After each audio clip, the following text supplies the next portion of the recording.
Finding joy, that's a subject that I've selected tonight. And so it raises a few natural questions. Is joy lost? Now, normally when you say, I want to find something, it's because you don't have it and it's lost to us. And it's not surprising. Because what is joy? You see, we have various terms. Happiness, we have a term for that. We have a term for humor. But joy is something different.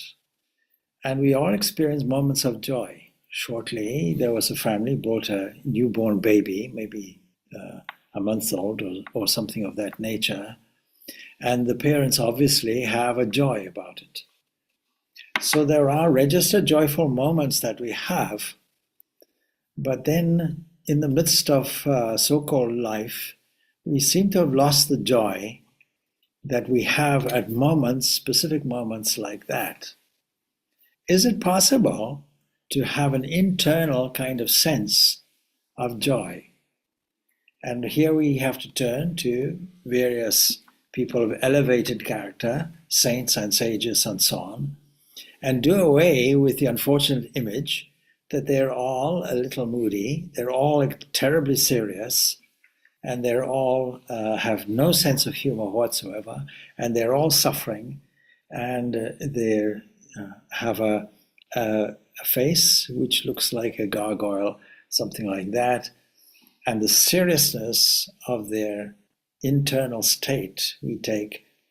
But that's not the case. When we look at these great saints, we see and they express a kind of internal elevation, a kind of internal rapture, which they're able to sustain, not through effort, but because it's a spontaneous thing that comes from inside. And if we don't really have it, we have to examine why.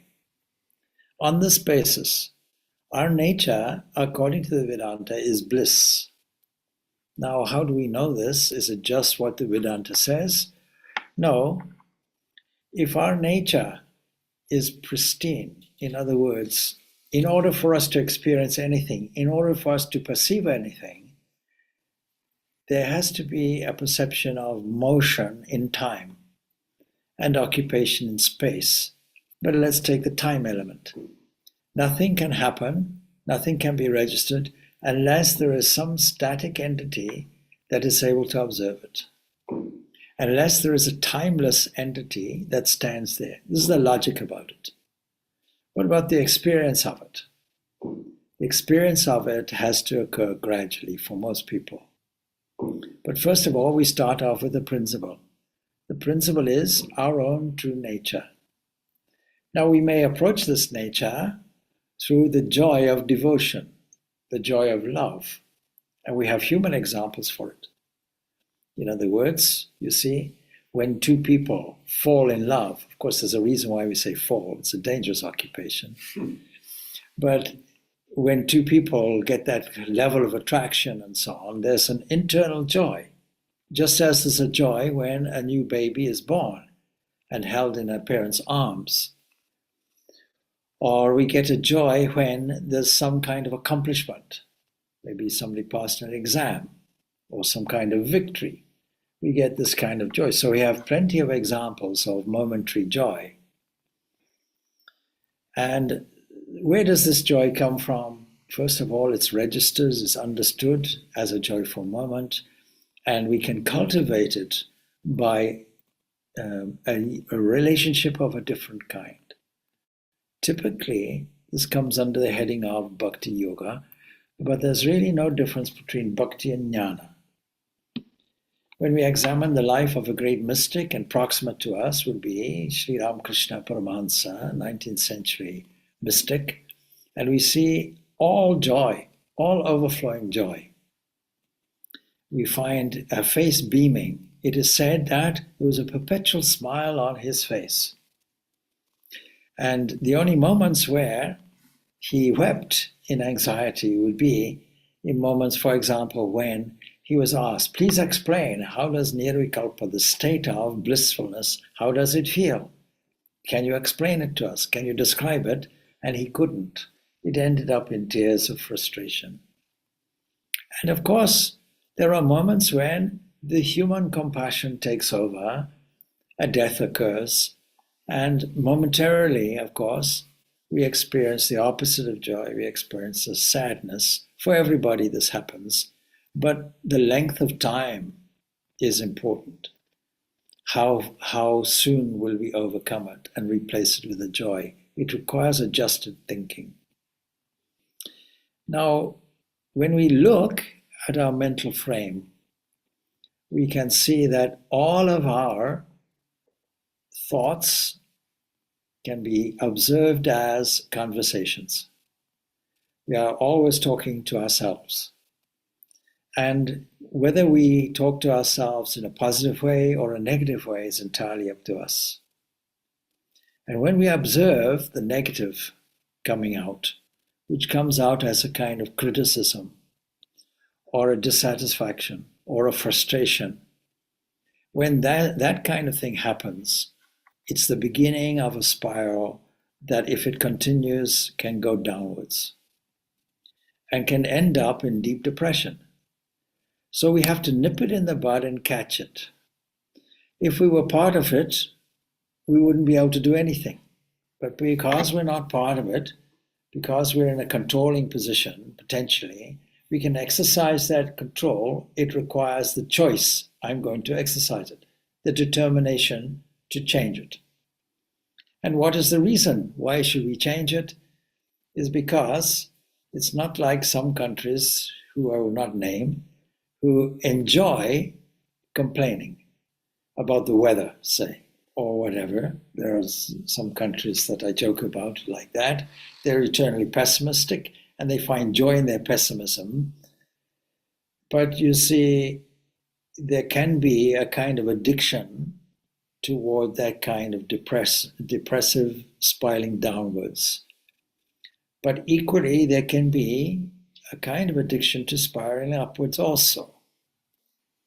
And even that we have to overcome, but at least it's better than spiraling downwards. And the Bhagavad Gita gives us a wonderful psychological profile of how it happens. It goes, Jayato Vishayan Pumsaha Sangasteshu Bhajayati Sangat Samjayati Kamaha Kamat Krola Vijayati. And then it goes on. But let's start with this. This is the second chapter, Bhagavad Gita. Brooding on sense objects. What does it mean? We often think that sense objects pertain to possessions. I want this, I want that. I want a better job, I want a better car, better house, something like that. But even that has this internal dimension of dissatisfaction. Because the I want is really something which says, I want more joy. I want more happiness. I want a better condition. And so when we look at personalities, we see that there's this duality pulling away from something we don't want, don't like, to something that we do want and do like. Something that we love versus something that we don't like. And it comes out as avoiding something which is fearful and going towards something which is pain-free. Avoiding pain and going to the pain-free area, which we sometimes call pleasure. And pleasure is an internal sensation. There's nothing external about it. It's an internal thing. It's to do with the psyche, the mind.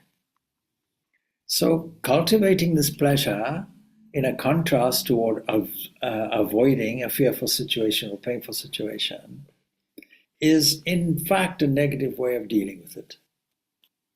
Because it's a push-pull scenario where we're on a wave system, a roller coaster. When we're up, we're fine. When we're down, we're not fine.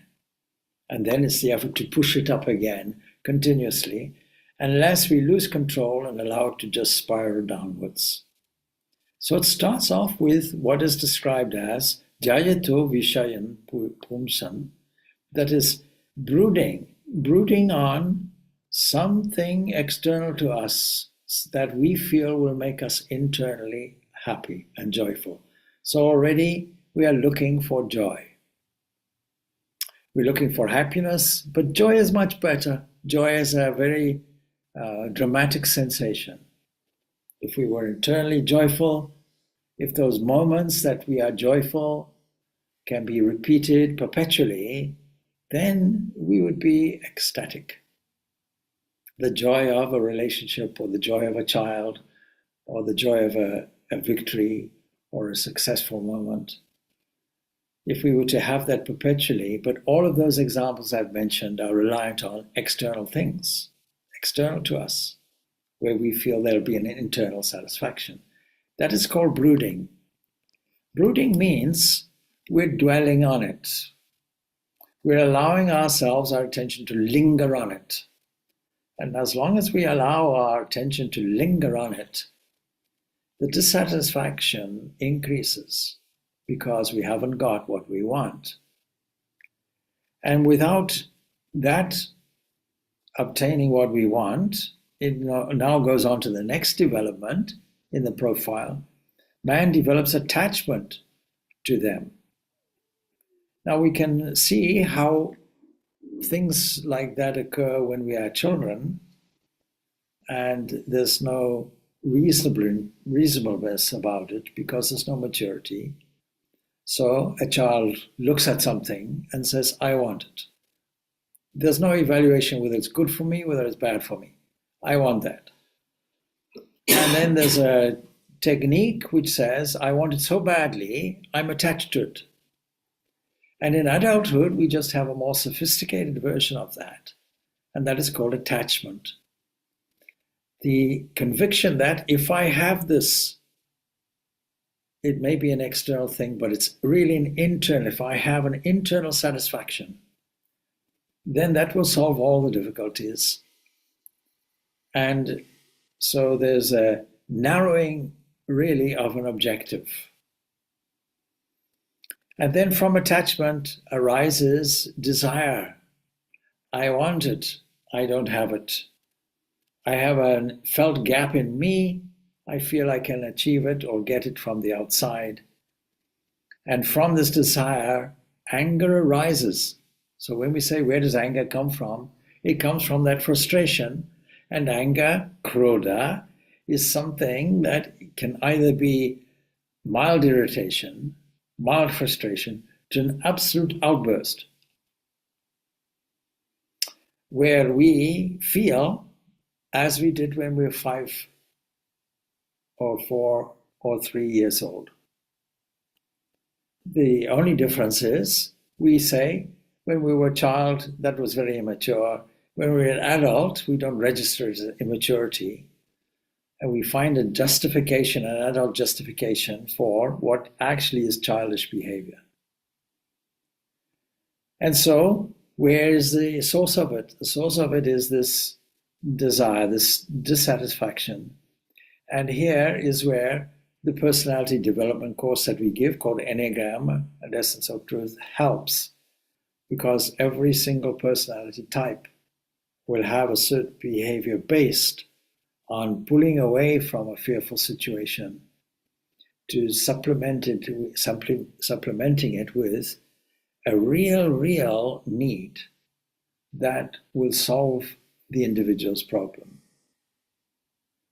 And it comes from 3 areas. Theologically, it's faith, hope, and charity.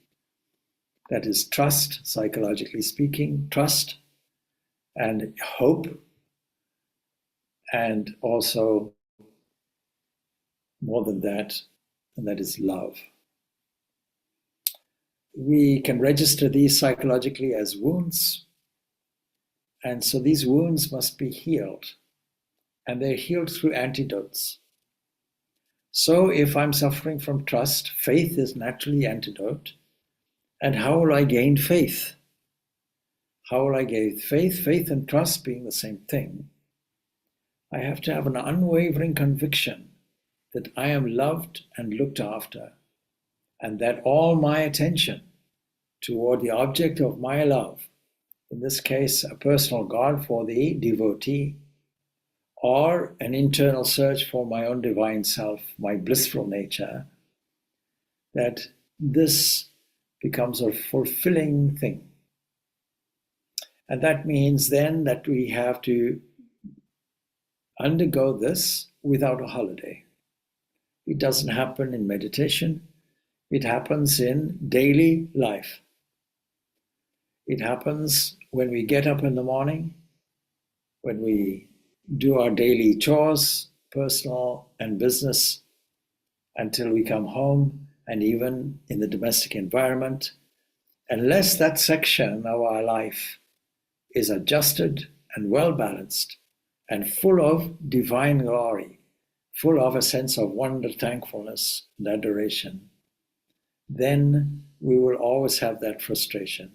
This is why the cultivation is necessary and solves this brooding on sense objects, that we are satisfied as we are. There's nothing that we desire. We're already fulfilled. Our nature is already joyful. We don't have to actually look for it. It's not lost. It's only obscured because our nature is bliss.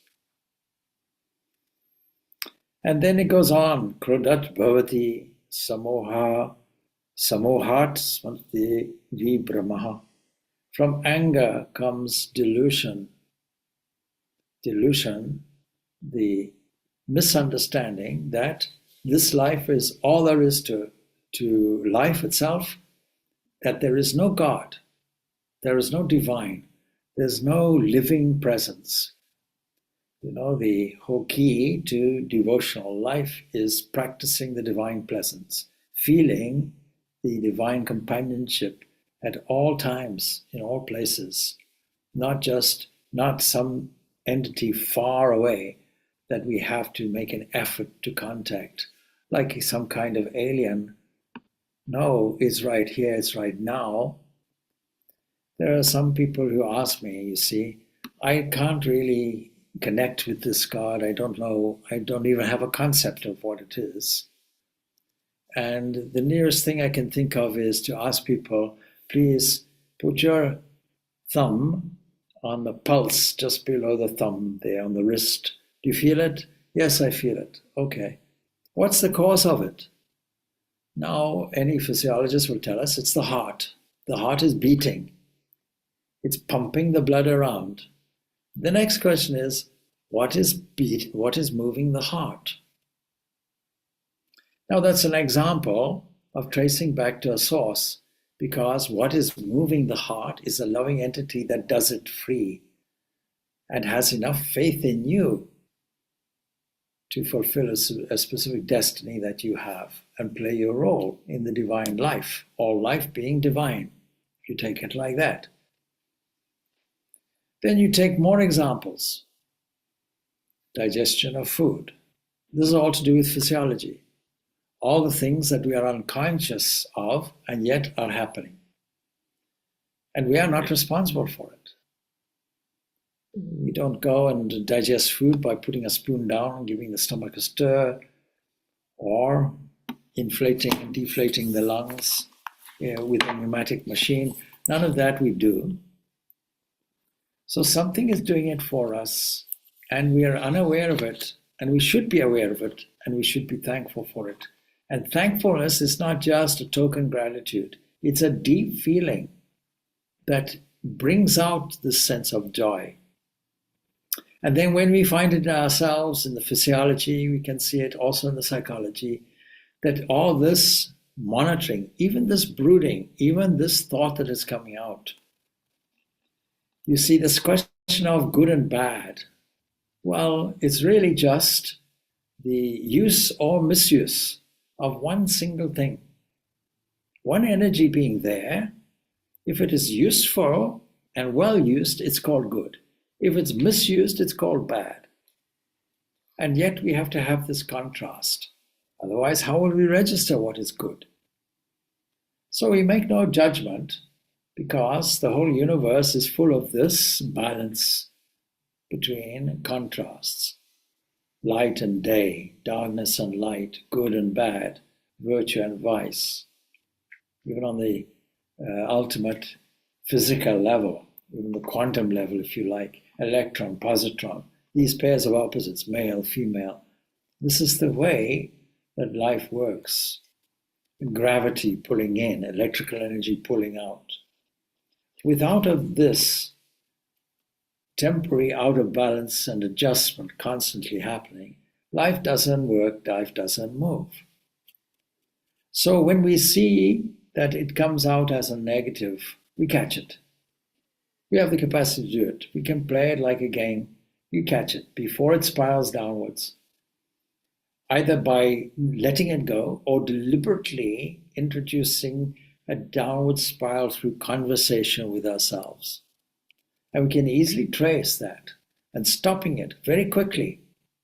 Just as you would stop a person if all they said to you was, "What a pity, the world is a bad place, what can we do?" and so on and so forth, you'll wind up in depression. Well, life is not worthing then. If things are so bad, let me look for a rope and a tree and so on and so forth. So before that happens, we won't tolerate it from somebody. We shouldn't tolerate it from ourselves either.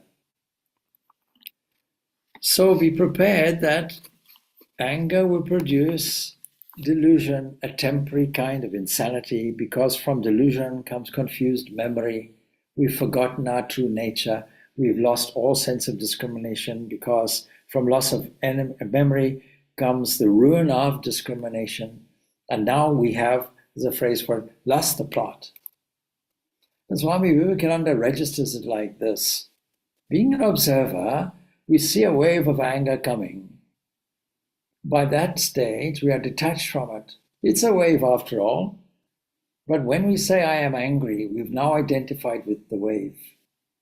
And all of this difficulty is from egoism, which says that the seer is being identified with what is being seen. And the body and the mind is what is being seen. It's being observed. And the observer has no time or space in it. It is only what is observed as change that we find time. And it is only when we see objects in extended space that we have space. But from our position, standing position, there's no time, there's no space. And with no time, no space, we understand it is pure being, is existence itself. And we also understand that its manifestation in the world is consciousness, because it's not a blank. And we understand actually that when we internally access it, then we are full of bliss. Now, if you have a choice and a technique to access this bliss, why don't we do it, is the next question. But here it is, delusion, and we lose our discrimination. What is discrimination? Discrimination is really identifying that there's a flow of divine grace always flowing through everything, through 1,000 eyes, 1,000 hands, continuously flowing. That there's that existent thing. And so, what is the opposite of that? The opposite is to say that whatever is changing, whatever is impermanent, whatever is appearing and disappearing, is not this reality. That's the one side of it. But the positive side of it is to see that the whole thing is divine grace flowing. And seeing the reality of that is called discrimination. Another way of putting it is revaluing things and registering them to the divine account.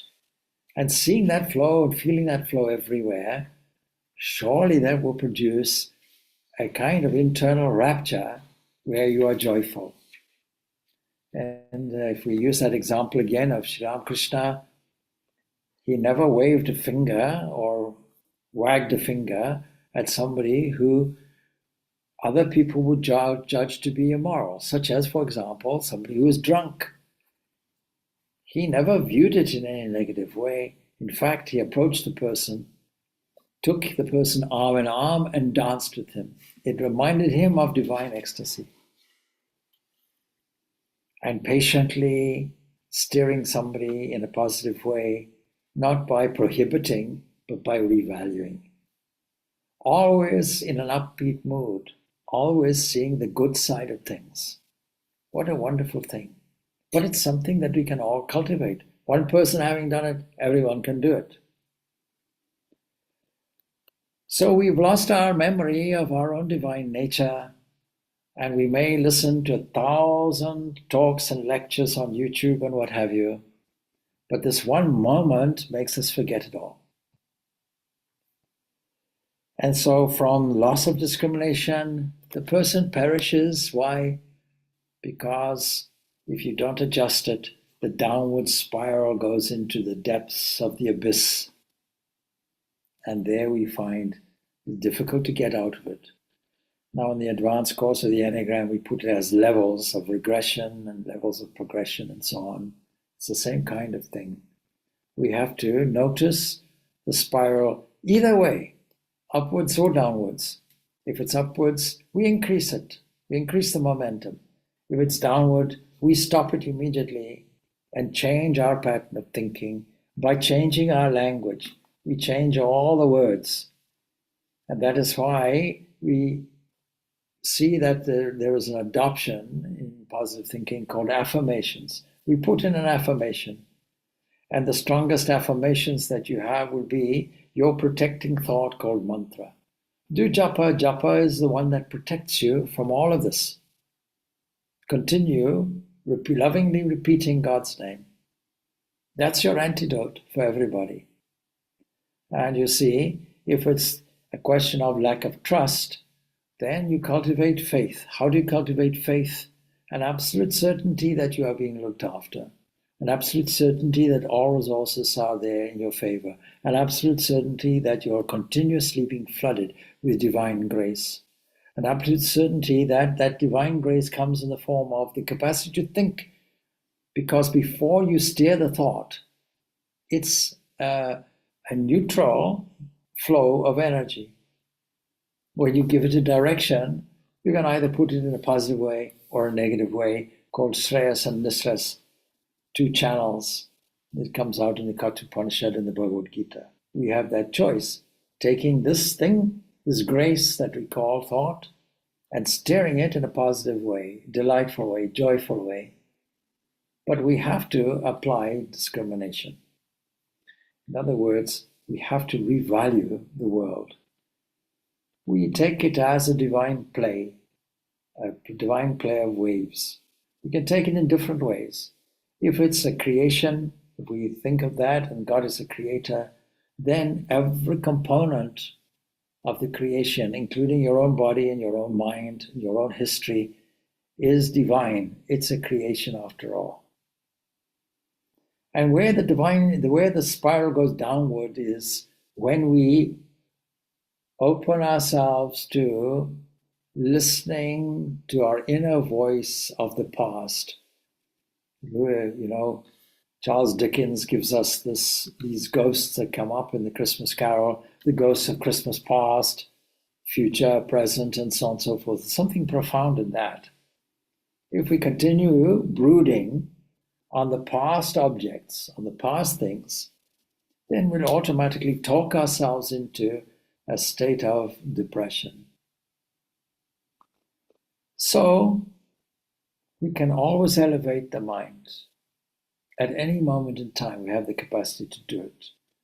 But first of all, we have to recognize we have this capacity, we have this independence, and we have to continuously practice it until this conviction comes. And we start off by trusting the environment around us and trusting ourselves.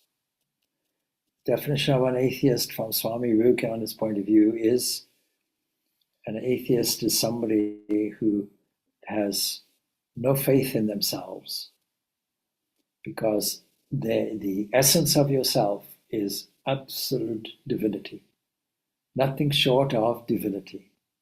And if we don't know it, we have to cultivate a progressive steps to know it, starting off with love of God. And when that love of God intensifies, we take that love of God as an external entity, and it becomes internalized more and more and more until that connectivity occurs. And that requires practice, and that is spiritual practice. And it doesn't start with sitting with meditation and so on. It starts with getting up in the morning. So it says, but the disciplined person Raga dvesha viyuktastu. The disciplined person moving among objects, the same objects as anybody moves around, nothing special, with the senses under control. What does it mean? The senses are part of the mind. It's not that the senses are literally the eyes and so on and so forth. You close your eyes and that's controlling what you see. No, the senses are internal. When you close your eyes, the internal senses are open. So the disciplined person, that is, the person that is noticing the condition of the mind at any time and is inserting purity, goodness, truth, wherever he sees selfishness. Because all our pain comes from selfishness. All our pain comes from attending to I and me and mine. I'm frustrated, I'm this, I'm that. It's an internal script. You shift it. Instead of saying I and me, you say thee and thine. Make that shift. Moving among objects with the senses under control and free from attraction and aversion attains tranquility, because what we see is only God,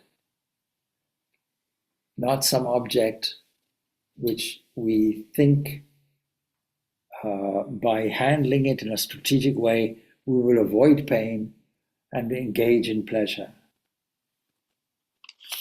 We all want to be tranquil.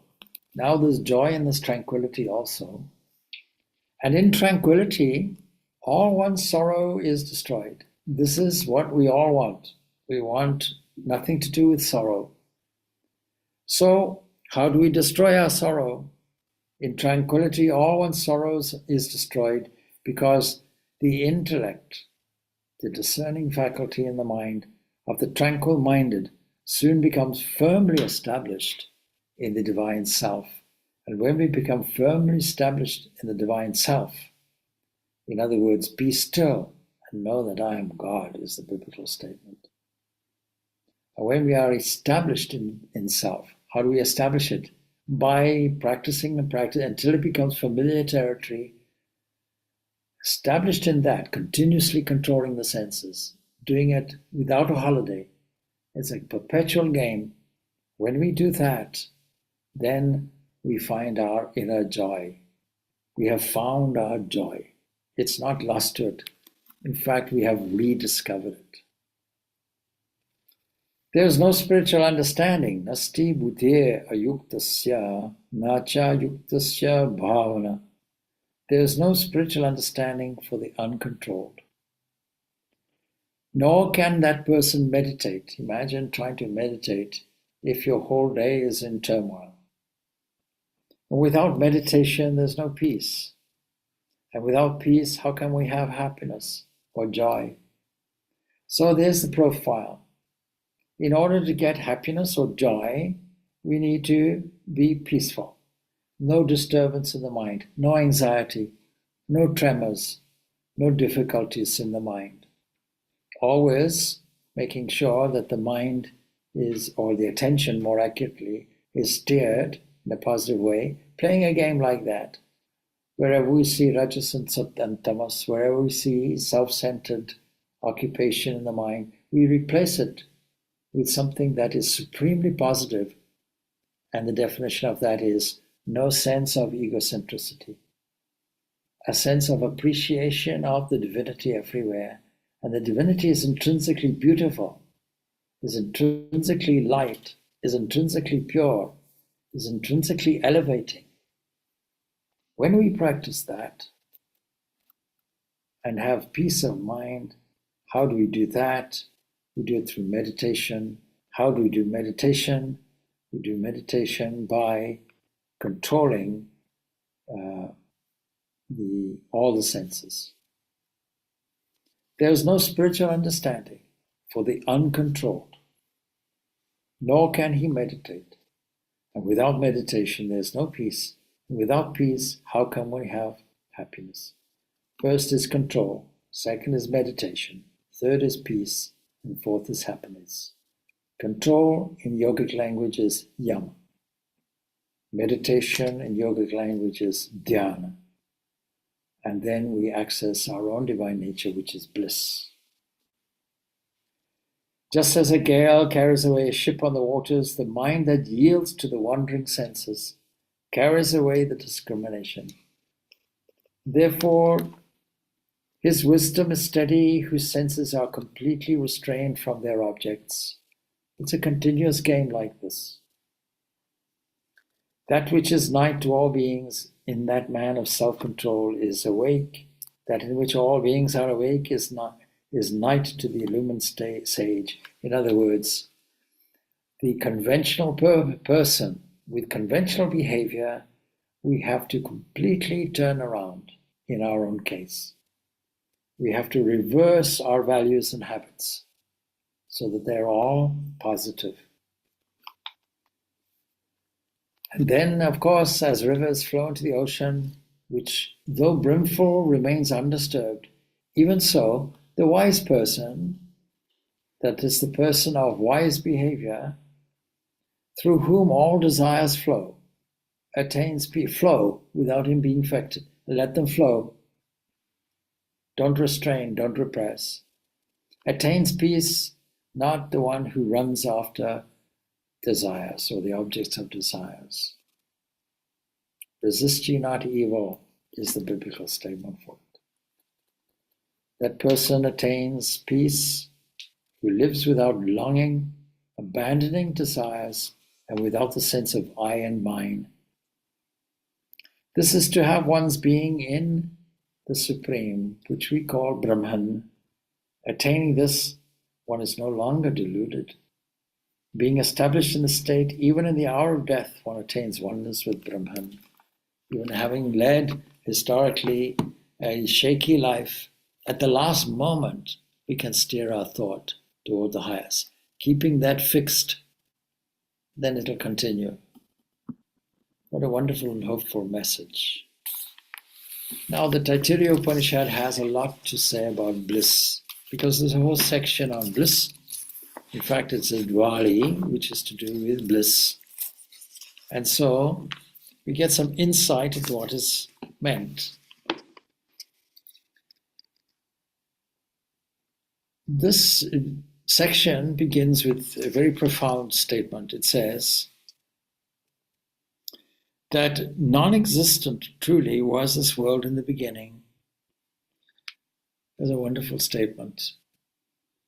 You see, it is not something from ex nihilo, from nothing, but non-existent as the world we know it. The world we know it is full of time and space. And so there was no time and space. Even in modern cosmology, you ask somebody what was before, supposing you accept a Big Bang and all that, what was before the Big Bang? And Stephen Hawking has this response. That's like asking the question, what is north of the North Pole? So you cannot say because time itself exists in that moment. And this accords with even Judeo-Christian Genesis, you know. So, non-existent truly was this world in the beginning, but when you say beginning, you see, that is kind of contradiction in terms. So time was projected. Therefore, truly was existence, as we know, produced, that made itself a soul, therefore it is called the well-made. Truly, what that well-made is, that truly is the essence of existence. For truly on getting the essence, one becomes blissful. There it is in a nutshell. Asadva idam agra asit tato vaisad ajayata. And then it goes on to say that where you get this bliss from, by getting to the essence. In other words, whatever our senses are light on, this is how to control them. We should have the insight to see this divine within. And what we mean by seeing is imagining, because we are suffering from wrong imagination. We imagine ghosts everywhere. We imagine that somebody says something and they didn't mean it, and we react. We imagine that there is a world which is permanent, and it's not. So the whole thing is because of our imagination. We imagine that something could have been better, the past could have been better. It's useless. It's like saying I'm standing on a platform, the train is gone, and I can't drag it back. I can't cast a fishing line and drag it back. It's gone, finished. No point in dwelling on it. And no point also in thinking, what about the train that is to come? I hope it's on time. I hope it's not full. Will it run my foot over or something? All of these are foolish because the thing hasn't come. We should only concern ourselves with the train when it's standing in front of us and we get on. This present moment. When we do that, all our anxiety is gone, all our difficulties are gone, which are all time related to the past or to the future. So when we talk about practicing the presence, divine worship is practicing the divine presence. We're talking about right here, right now. Stand still for a moment and feel the divine presence is right here beaming, without which that heart doesn't pump, without which speech is impossible, without which thought does not flow as a current. For one moment, feel it. For one moment, tune into it. See how it feels. And that moment is a joyful moment, described also as bliss. So, for truly on getting the essence, one becomes blissful. For who indeed could live, who breathe, if there were not this bliss in space?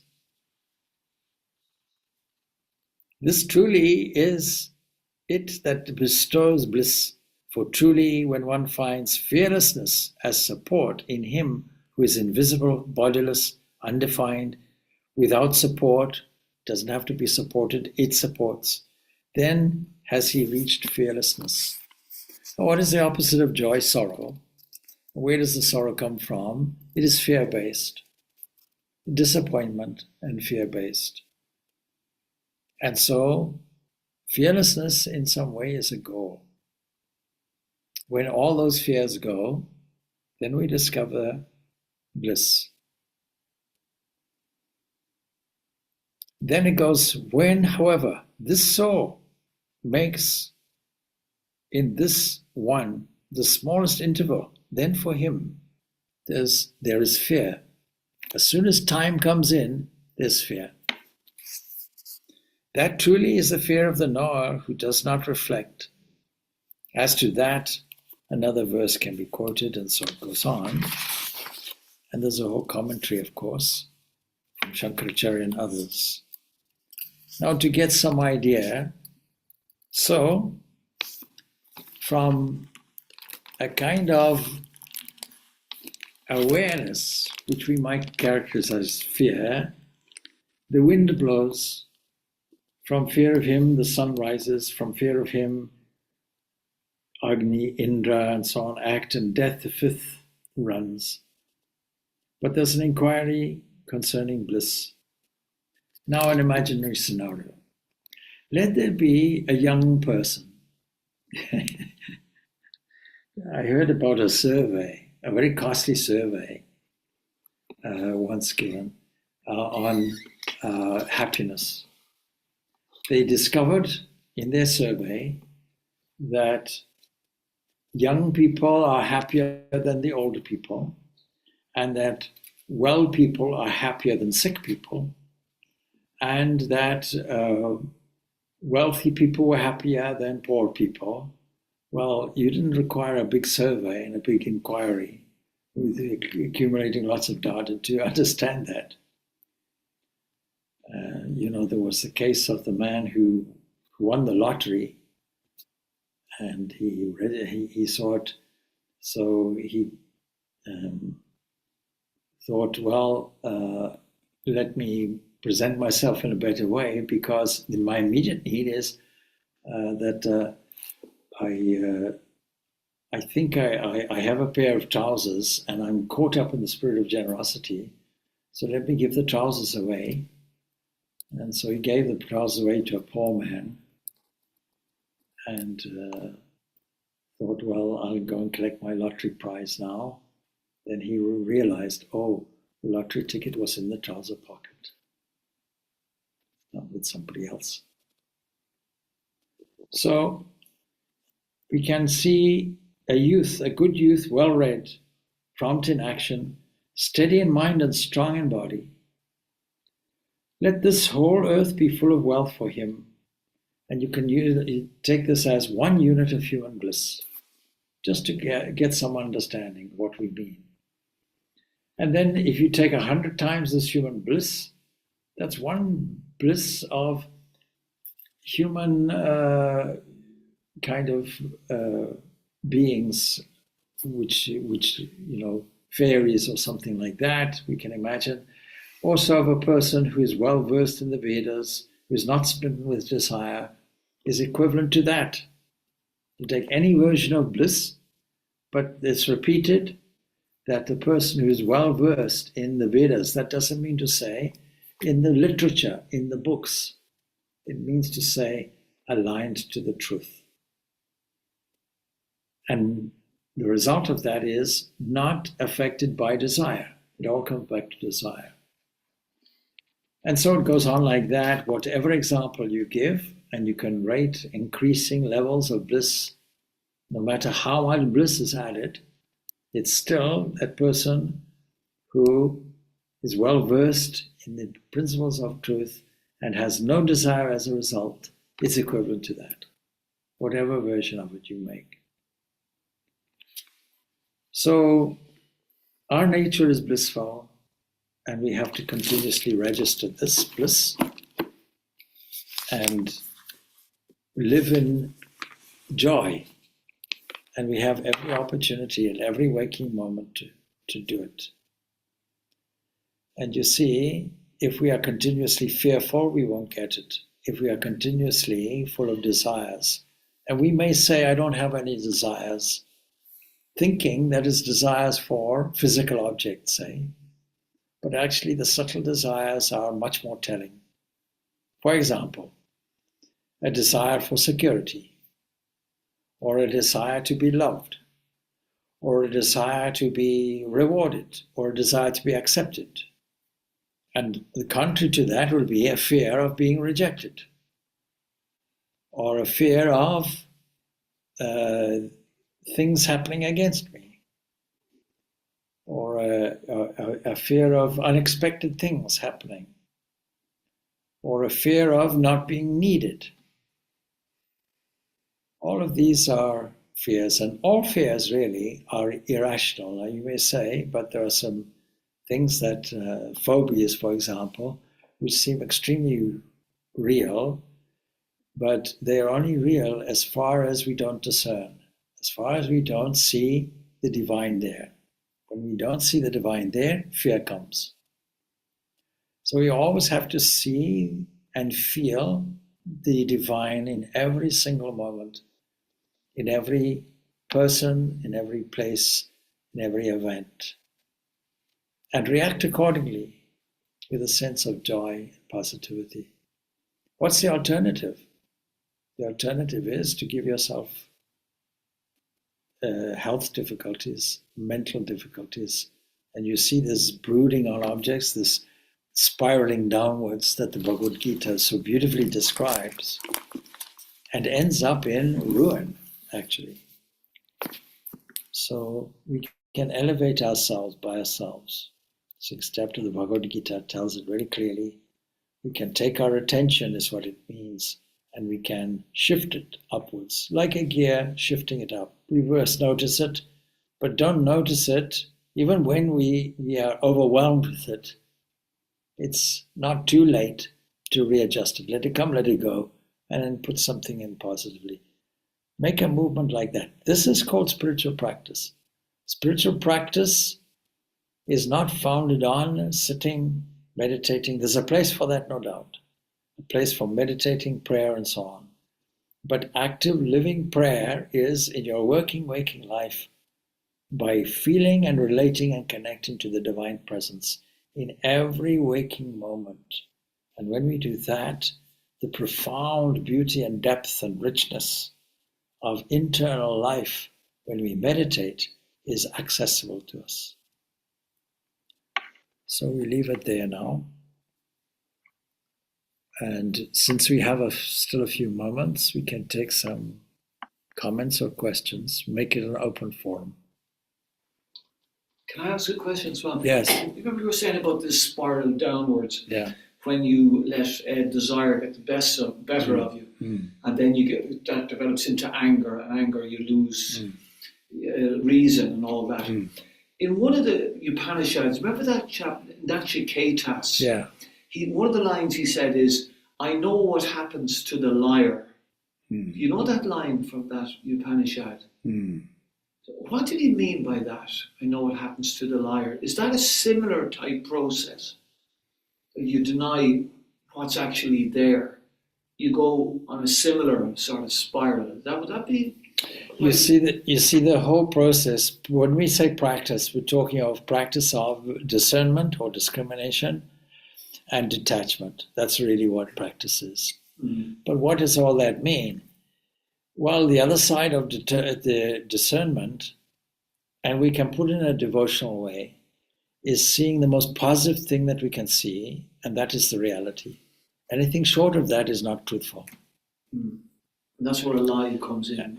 Well, you see the whole Nachiketa story begins with a father who is self-hoodwinked into thinking that I'm going to do a ceremony for immortality, and I'm going to invite all the shakers and movers, all the wise people and prominent people and so on, and I'm going to offer them gifts. And the wealth in those days was in the form of cattle. I'm not going to give them the best. I'm going to give them the leanest, poorest, meanest, most diseased cattle. Nachiketas was discussed. Yes. Yeah. And then Nachiketa, in his innocence, says, well, you're supposed to offer the best, who will you offer me to? And in anger, his father tells him, I'll give you to death.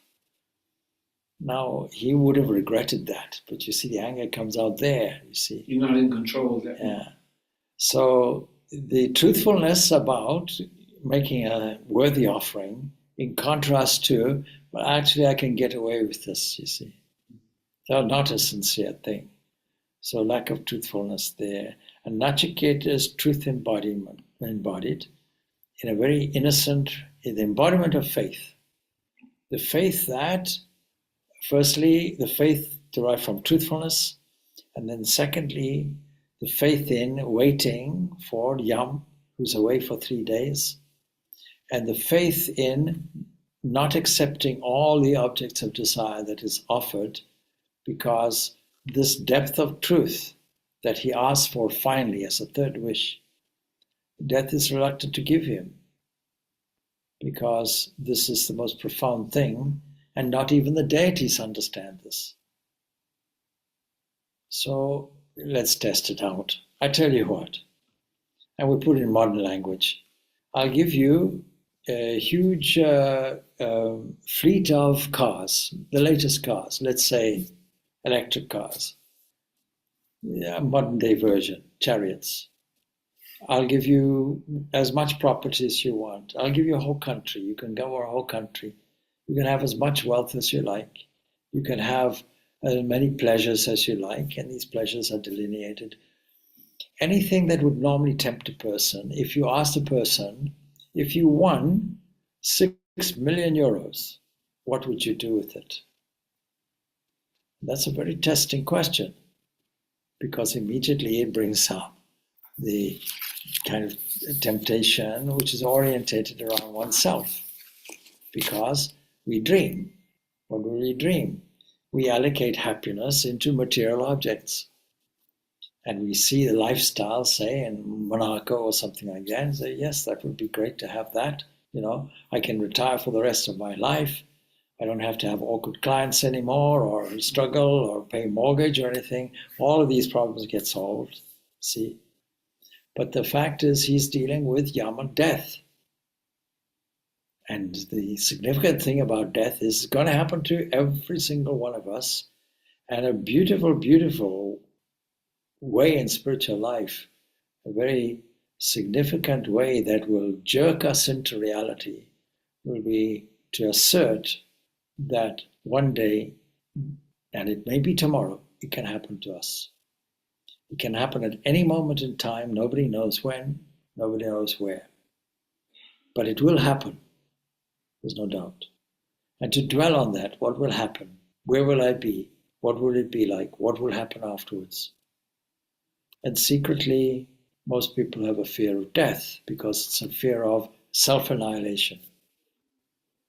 Not understanding that life is perpetual, and what we have is a housing, Ramakrishna's language, a pillowcase. So an earth car, as you call it. yes, an earth car, yes, something like that. So Nachiketa says, no, I don't want any of those things. Because these are temporal things. Classic, yeah. They will come and they will go, and they won't really give me this peace of mind that is equivalent to a state of being devoid of desires. And the Buddha puts it very clearly, and the Yoga Sutras also put it clearly, you see, but Buddha emphasizes it. So the fact of the matter is that we have a lack of joy. He describes it as pain, a painful situation. And the painful situation is caused by desires. It's principle number 2. Principle number 3, there's a way out. Principle number 4, what is the way? The way is purify the mind. He calls it the Eightfold Path. A cultivation, a kind of medication. Here's what you do. In other words, fill the mind up with higher values continuously and never stop filling. Never stop filling. It's a continuous process, no holiday for it. Play a continuous game like that. So Nachiketa is the embodiment of faith because he eschews all of these things and says, no, thank you. He's the hero of that. Yes. And look at his first wish. His first wish is, my father must be worried, something along those lines, and he was angry and so on and so forth. Please forgive him. Please, restore his calmness. He was thinking of others instead of himself. Yeah. And then the other one was, okay, I hear that there's a kind of eternal thing going on after this life, a kind of relative immortality. So you can teach me how to access that. It's called the Nachiketa's fire sacrifice, called after him. Yama calls it after him. But then the final thing, okay, that's fine. Now, I want to know this. Some people say that there is existence. Some people say there's nothing. Please teach me this final teaching. And Yama says, why don't you have chariots? And why don't you have maidens? And why don't you have unlimited musical instruments? And all the rest of all the things that if you upgraded and you ask somebody if you won the lotto, they would list all of these things.